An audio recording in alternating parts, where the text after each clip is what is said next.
He dedicated his life to helping young people in Rochester understand the importance of a quality education. He was an inventor and author, a historian and scientist, and he worked tirelessly for the benefit of the community. The life and work of Dr. Freddie L. Thomas is documented in a new biography written by Rodney Brown of Rochester with the help of Dr. Thomas's widow, Midge Thomas. And we're thankful and lucky to be joined by them today. Thanks for coming on. Thank you. What made you want to tell this story of Dr. Thomas, Rodney? Well, I was working as a journalist in Rochester at the time, and my assignment editor told me that something was going on at Dr. Freddie Thomas Learning Center, which is a school name in honor of Dr. Thomas. And he told me that his wife called up, which is Mrs. Thomas, and told me that she would like to meet someone, a reporter, so she can, let them know and get support for the community about what's going on. Mm-hmm. So I went down there to met Miss Thomas at her home, and when I got down there, I didn't know who Dr. Thomas was. And she started to explain to me who this great man was, Dr. Thomas. And when I started hearing his story, I would immediately say, oh my God. I was like, what a wonderful, inspirational, educational story. Right. Why isn't this story more widely known? Why? I know you have a school in its honor, but this story should be more widely known. And as she continued to tell me more and about his scientific adventures and about his triumphs in education and science, I just decided right there, being that I'm a research nut and I love writing, I decided right then that this book needs to come to manifestation. Mm-hmm. And the name of the book kind of hints back to maybe why you didn't know about him before, because he was so humble. Is that correct? That is exactly correct, Tiana. I could Google him and I find nothing about him. And, I called around to some of the major universities that he worked at, like the University of Rochester, at like Kodak, and I couldn't really find any information on him. But here I have in my possession from his archives numbers of incredible, important adventures in science that he done at the University of Rochester, also at Kodak, and some of the monumental things that he done in some of the most, should I say, the most private and departments in the university that only he could work at. Many scientists couldn't even work in these departments because it was so private and so much private work was going on. So why don't we know anything about this man who done so many great things in science and education? So my thing right then was like, oh my God, he done all these things. So the name of this book should be Silent Leader, because he did all these things because he didn't want all the hoopla, he didn't want all the credit, especially in education where he helped a lot of kids. He just wanted to do it because he felt that was a natural way of living, that's what he should do as someone, and he was very spiritual, someone that he do as a child of God. Mm-hmm. And Mrs. Thomas, so years ago when you met Rodney, what made you say, yes, you can write this book, yes, I want you to tell this story? Well, he seemed to be very interested in wanting to know more, and then there were some newspaper articles through Democrat and Chronicle and other areas, and I never felt had any thought about a book being written. But it seems so Rodney, the article that he wrote in the Minority Reporter, that inspired me to give him permission to do what he wanted to do, and I thought that he could do a nice job on. And he did. And you mentioned the U of R and significant contributions that probably we wouldn't know about had it not been for you writing about it in the book. One thing specific to genetics. Can you tell us about that discovery that he made? Well, he created something that's what you call the chamber perfusion system. And the chamber perfusion system, being that he was a geneticist, he was in the field of cytology, which is the study of cells, the multiplication, the lifespans of cells, and things of that nature. So when we talk about breaking the code of our genome code of who we are as human beings, he was in the forefront of the biogenetic revolution. And he created a system that you'll be able to study cells in an environment without them interacting with each other. And at this time, no one had ever brought forth an invention that could help you study cells more, should I say, without them getting stuck to the glass or whatever. So he was able to create a system, a perfusion system, and that system allowed them to study cells more and allowed them to map the cells, know what they are. And so as we go on down the line, so one day we'd be able to say, if this child have a disease, we'd be able to alter that cells, and maybe that when that child is born, that child will have that disease. And he was in front of that revolution. Wow, wow. And so years ago, when you met Mrs. Thomas, just this whole door open of research and many people that he touched in the community that you had to connect with. What was the research process like, and meeting with everybody that knew him? It was awesome.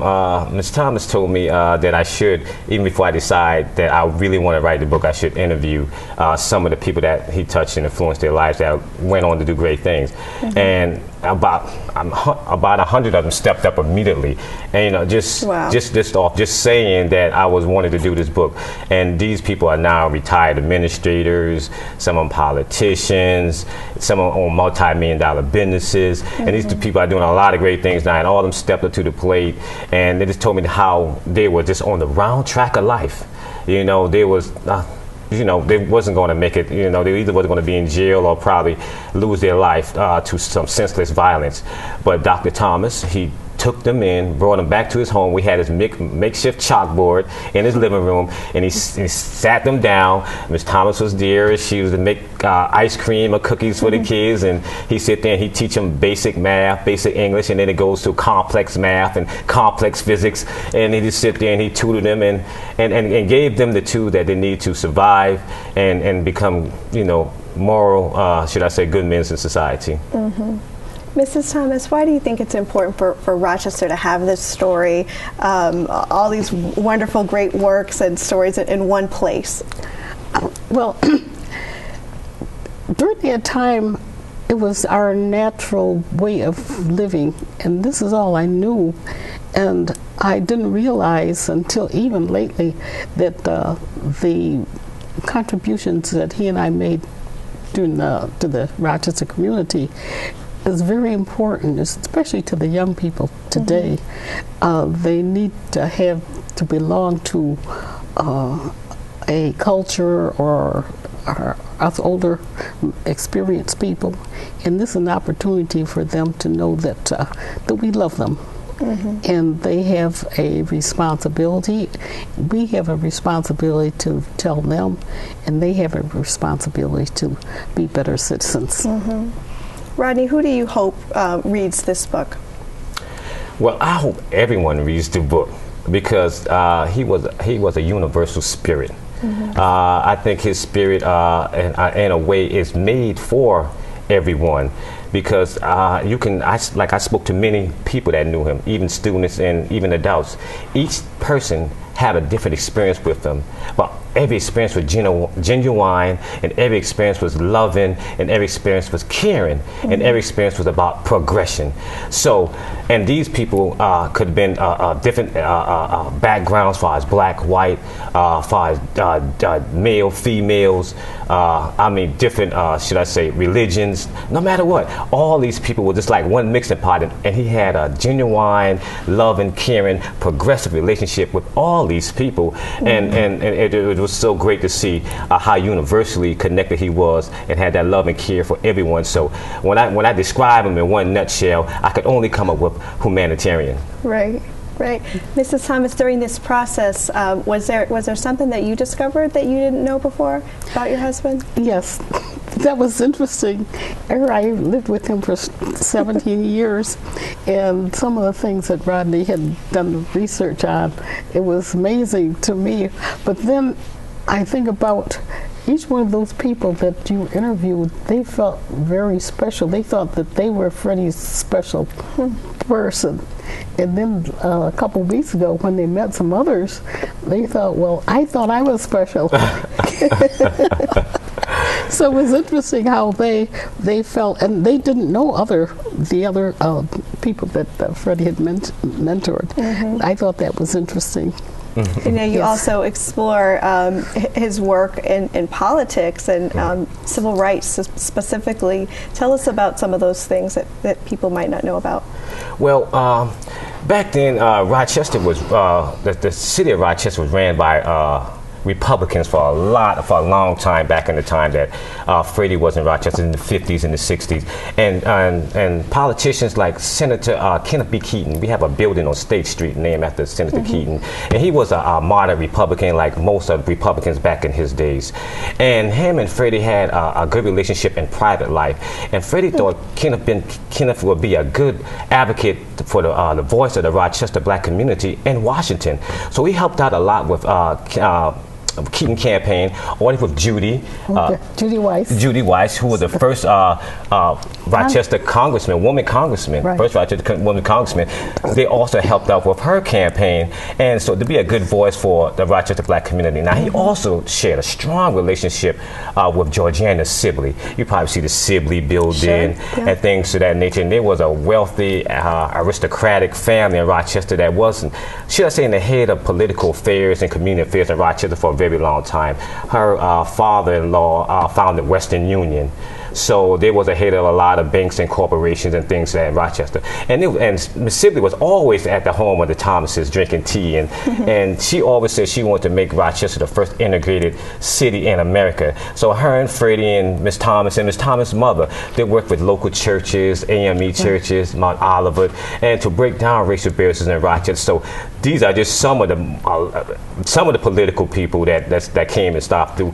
And we have ambassadors, diplomats from the United Nations that stayed at their home. So they were very politicized as far as civil rights, and we know that the 1964 civil rights that Johnson signed, he was very much a big part of that. In the book is a lot of personal letters from the senators explaining what they're doing with the civil rights legislation, that writing back and forth with Freddie. That's documented in the book. Well, thank you so much for your contributions and your time coming on here on CityWise today.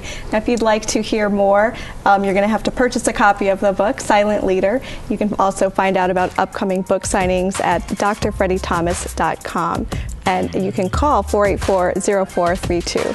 Thanks for joining us on CityWise. I'm Tiana Stevens, and we'll see you next week.